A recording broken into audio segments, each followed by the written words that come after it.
Welcome in everybody to the Pacific Northwest on a wintry, blustery day. I'm Diane McClay, the Diane McClay Show, and I am so excited to be here with you in the middle of February, just before Valentine's Day. Today, I have my friend and a guest, Chris Natzke, who's an 8th degree black belt master instructor. He's also a former Taekwondo champion. And if you wanted to know, he ranks in the top 1% of all martial artists in the world. He is a life leadership coach, keynote speaker, and author of the new book, Breaking Through, which we're going to talk about here in a little bit. And he shares his unique brand of black belt leadership with you and other people to help them remove the obstacles from the way and break through to what they want. Chris, welcome in. Thanks, Diane. It's an absolute pleasure to be here. You know, I'm so happy that we inadvertently bumped into each other through a mutual friend, Nikki Gangemi. And when you and I talked a couple of weeks ago, we just hit it off and we couldn't stop talking. And one of the things that we both kind of nerded out about was just our origin of words. And for our listening audience at home, you can see that I have the words choice and courage over my left and right shoulder. And we kind of bonded over that courage piece. What we're going to be talking about today is kind of how people can break through, what happens when they sort of meet some resistance, whether it's the system giving it to them or maybe themselves. We're going to talk about some of your tips about how people can create their own strategies to pivot a little bit. But let's talk about courage a little bit, because you lit my eyes up when you gave me the origin of the word. Can you speak to that real quick? Well, absolutely. So absolutely. You know, I kind of geek out on etymology, which is the origin of words. And I can't say that I found this on my own. It was one of my teachers that taught me this, but he asked an audience, I heard him ask an audience, have you ever taken high school French or Spanish? And of course the hands go up. And then he said, well, do you know what the word for heart is in Spanish or in French? And it's corazon in Spanish, I understand, and it's coeur in French. That's what I took. And so he made the connection of courage. That courage that we have literally comes from our heart. And I've never forgotten that. And it served me well throughout the years of my own life when I've had to kind of, dig in deep and find some courage. You know, we've already had this conversation, but I totally just got goosebumps right when you said that. And I took my own liberty of looking up a little bit more of the word. And in the 1300s, it was known as courage, heart, or the seat of emotion. Hence the spirit, the temperament, the state of mind, or the state of frame. And then from the old French, going off of what you said, courage, heart, innermost feelings or temper. And then from the late Latin, core, as you mentioned, in core is heart in French and Spanish. And I think it's really important when we talk about courage. A lot of people think that it's just like they don't have it. And my personal belief is I think everybody has it, and especially with this new definition, that it really speaks to your spirit, your temperament, your state of mind. Let's go into that a little bit. What have you experienced with your clients in terms of them discovering courage or realizing there's more there, especially in the martial arts? Oh, absolutely. Well, and it's almost like it might even seem a little overused, but it's often been said that courage is not the lack of fear. It's having fear and taking action anyway. That's certainly something that gets played out in the martial arts. I mean, just going from one belt to another, so to speak, takes a lot of courage, because where else in our life do we have to stand in front of a panel of judges and perform? So there's a lot of pressure in and of that itself. But I'll tell you what, when I work with my clients, sometimes that's just the one step that gets them going, which is to realize that, first of all, I think oftentimes we think we're the only ones that are fearful, right? Like everybody else has got it going. And when you realize that other people are dealing with the same stuff, but the people that got where you want to go, they just took the first step, then they took the next one and the next one, and pretty soon they got where they needed to go.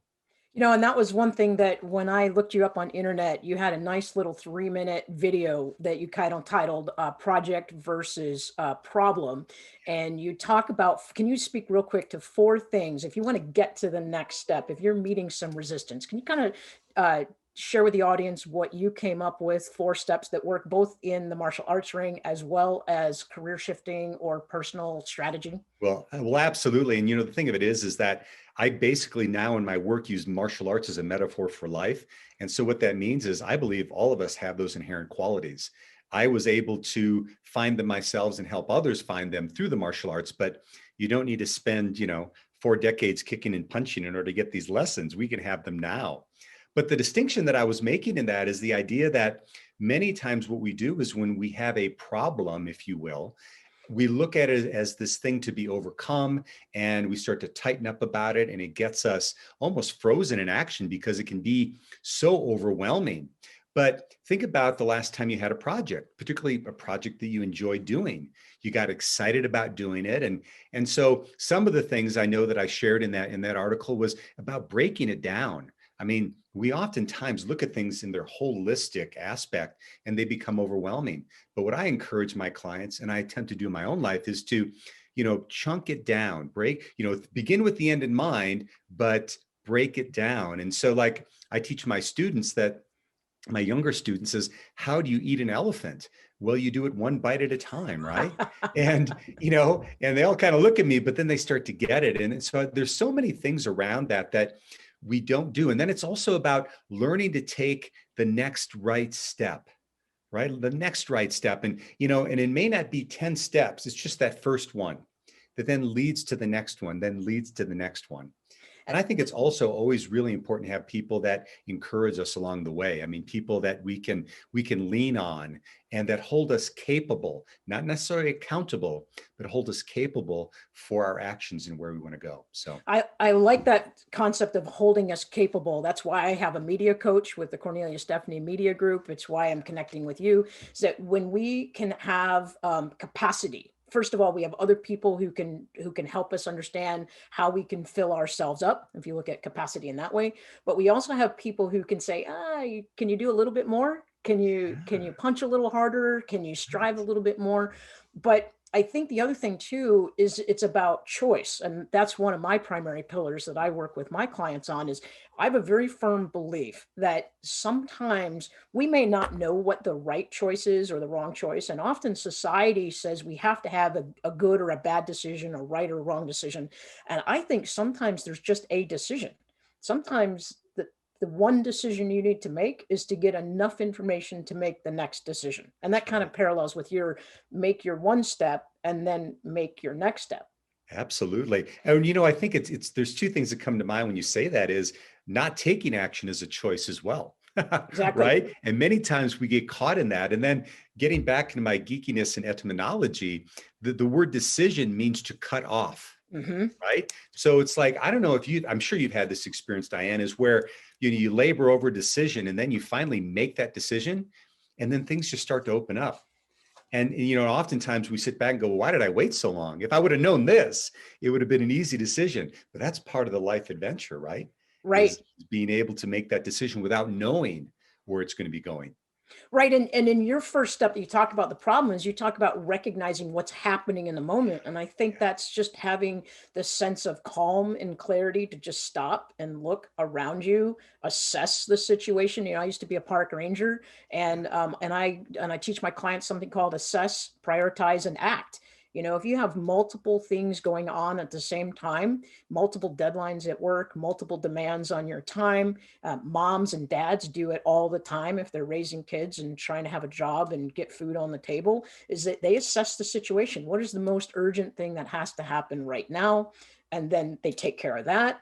And they prioritize it. Okay, this can wait 5 minutes, or this can wait an hour, or if this doesn't get done, the world isn't going to end.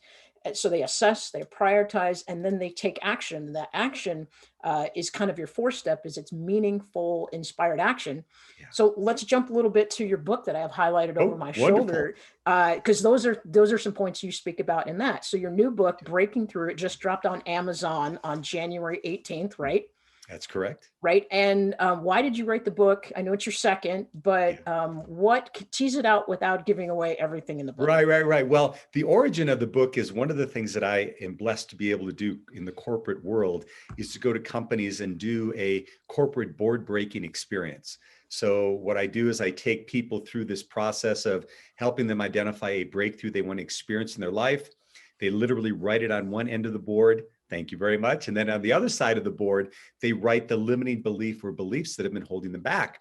And so people, they feed back to me they've had great experience when they break this piece of wood because it acts as that powerful metaphor. But I often wondered when they left that experience with me, did they actually have their breakthrough? The things that they said they really want to get done. And not because they didn't want it or they didn't have the passion, but maybe they didn't understand the path. So what I did is I broke down, there's 10 steps in there on how to, if you have a vision, starting with what you really want to create, all the way down to some basic practices that you can do in your life each and every day.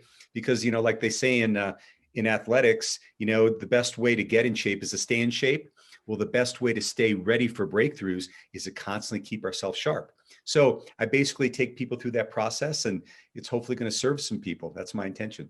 Right. So for the listeners, they can get that on Amazon, or they can go to your website, and they can, but it's breaking through 3 winning strategies to create breakthrough results in your life, business, and your relationships. So I got the book. I haven't started it yet. Well, I thumbed through it, but I'm super excited because I feel like when you talk about 3 things in there, having a purposeful vision, having persistence, and you say conscious persistence, really engaging your mind in consistency. The the final one is really having inspired action, and I teach that to my clients as well, that you can't change anything until you have awareness. But once you have awareness, you can start creating options and choices.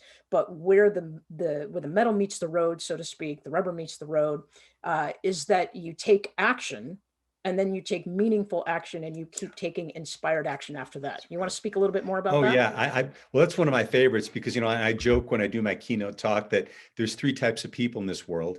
There's those that make things happen. There's those that watch things happen, and then there's those that look around and say, "What just happened?" Right?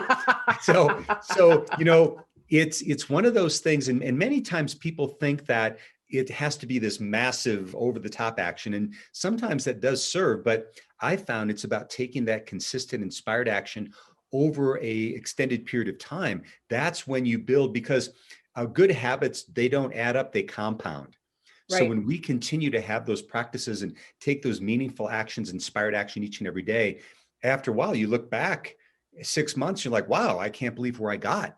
But it didn't happen in an instant, right? Right. And that's kind of what you mean when you talk about sharing your brand of black belt leadership too, right? I mean, in order to advance through a specific skill set or a series, or from one belt to another, or to become a master, that mindset and that courage, if we go back to the innermost feelings and mindset, that's what you mean by your black belt leadership, right? That you work Absolutely. And we through. have a saying in martial arts is that a black belt is a white belt that never quit. White Wow. belt being the first, Okay. Okay. the first belt. And, I often share that I have about 1,200 students right now that have received their black belt with me. And I can think of only 2 that when I first met them, they had every skill necessary to have their black belt: focus, concentration, strength, flexibility, etc. But yet another 1,198 got it. And that's because they got to the point where they had a victory, and then it built on another, and they just kept showing up. And I think life is that way as well.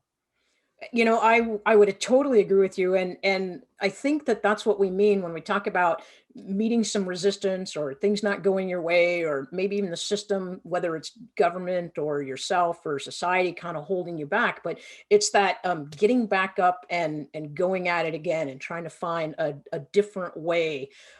So what's kind of we talked about that your quote. We titled the show "Stubborn Right, but right, Flexible," and I was like, "Ooh, that right, was right, amazing." right. So let's tie that in a little bit. Being Absolutely. stubborn, but being flexible, and then using that across all parts of life. When things don't go our way, when we're not happy, just the setup of the world is not great for us. Let's talk about being stubborn and how that serves us, and then being flexible and how it serves us, and finish the quote for me. Yeah, beautiful. Well, it all came from a quote that I got from one of my good friends, also in the martial arts world. And he said, we need to be stubborn in our goals, but flexible in our methods. Hmm. stubborn in our goals, but flexible in our methods. And I thought about that, particularly as we look at what happened in COVID, right? I mean, all of us, we had this discussion. I needed to pivot in my business. You needed to do the same in yours. And I actually was giving a talk to a group of real estate professionals back in November. And as I was getting ready for the talk, the event planner called me and said, something I'd really like you to share is that, many of my people I hear them talk about the fact that, hey, if we just hold on until things get back to normal, we'll be okay. And she said, I don't know if they ever are. And so what It's are we not going going to to be the do? same Right. normal. It's not going to be the same. So what are we going to do about that? And I literally just left a meeting before I came on here with a group of fellow coaches, and we hadn't seen each other in some cases a year and a half. And each one was talking about their COVID experience, but every one of us had a story on how we pivoted in our lives and our businesses. And in many ways, those pivots opened up new businesses, new opportunities. And I think that's just a really important concept for all of us to understand, is that there's always going to be a nugget of hope and expansion and newness in any kind of challenge we have. And it's not always easy to see, but when we get it, we know it, and that's what can be transformational for us. I totally agree. And I think when we kind of talk about the origin of courage, the seat of emotions, if we can learn to start to make a habit out of looking for the opportunity, looking for the lesson, looking for what is being offered to us whenever there's something that doesn't work according to plan, as a kid, this might date me a little bit, but as a kid, my dad and I would watch the A-Team together. Okay. And my dad's favorite line, and I love it too, is when Hannibal Lecter, it's the end of the show and he lights a cigar and he says, "I love it when a plan comes together."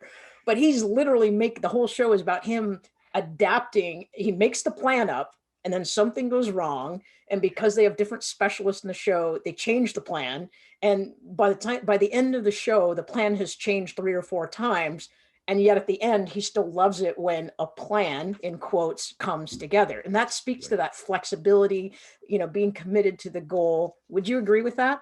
Oh, I would absolutely agree with that. And I'd also add that I'd encourage your listeners to think back about some of the things that they're proudest about accomplishing in their lives. And I can almost guarantee to a person that every one of them feels the most pride about the things that they accomplished after going through a struggle or having to readjust and use those types of skills. I mean, if Right. you go from point A to point Z, you have a huge win. That's nice, but it's the time when you got to really test your mettle. Those are the things you remember for a lifetime. Right. Exactly. I remember more about failing my math class in college twice than I do about some of my other college Right. classes. Totally. And I think that it's about that sense of resilience too, right? It's like getting back up off the mat. It's about stepping in and saying, okay, one more time, one more time. What else can I do? So let's talk a little bit about. I love nature. I've got some turkey feathers behind me.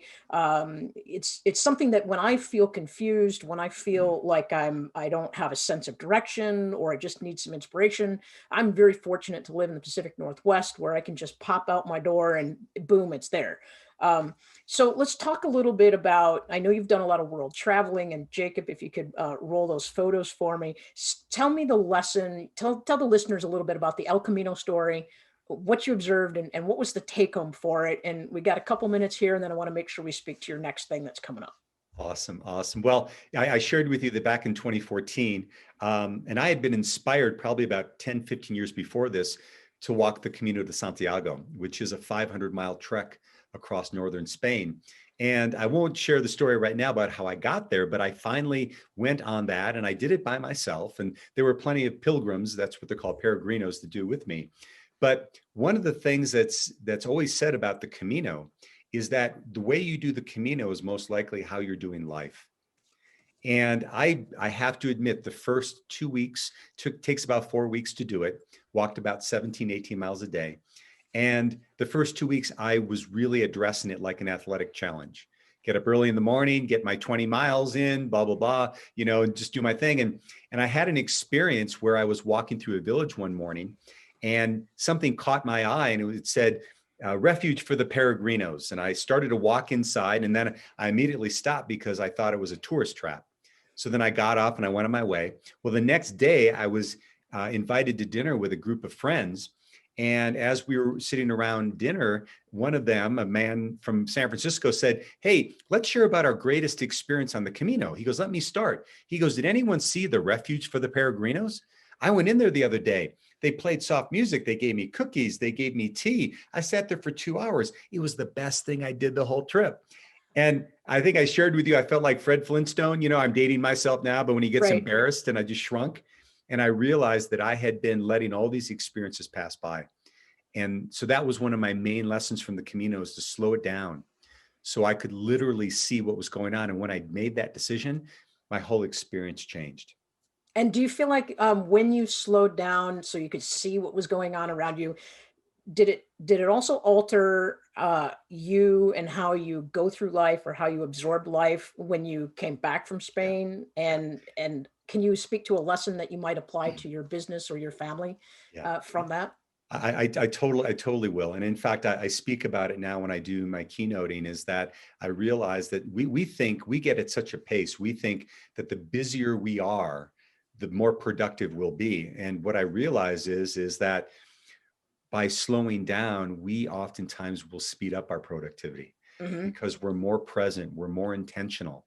And, like super coach Steve Chandler says, the busyness is the sure sign of laziness. Many times we just get so busy in our lives because we think now we're showing we're doing something, and we're avoiding the things that are most important. So when we slow down, we can become much more intentional. And now we're focusing on the big things, the big rocks, if you will, than Right. all the other distractions. Right, I agree. And I'm going to repeat that again. The way you do the Camino is the way you do everything. I've also heard it say the way you do one thing in the United States is the way you do others. And Absolutely. for me, slowing down, it's that taking time to go to nature. I know the other photo we're showing is of you and your son. I'm not quite sure where that is. That's actually in Ireland.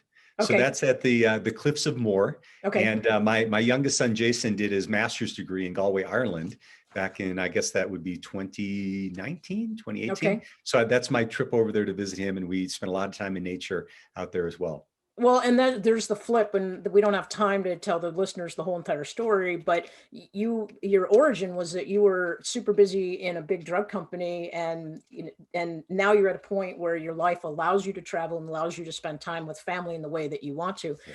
We've got about 3 minutes left, so I want to make sure that people know how to find you.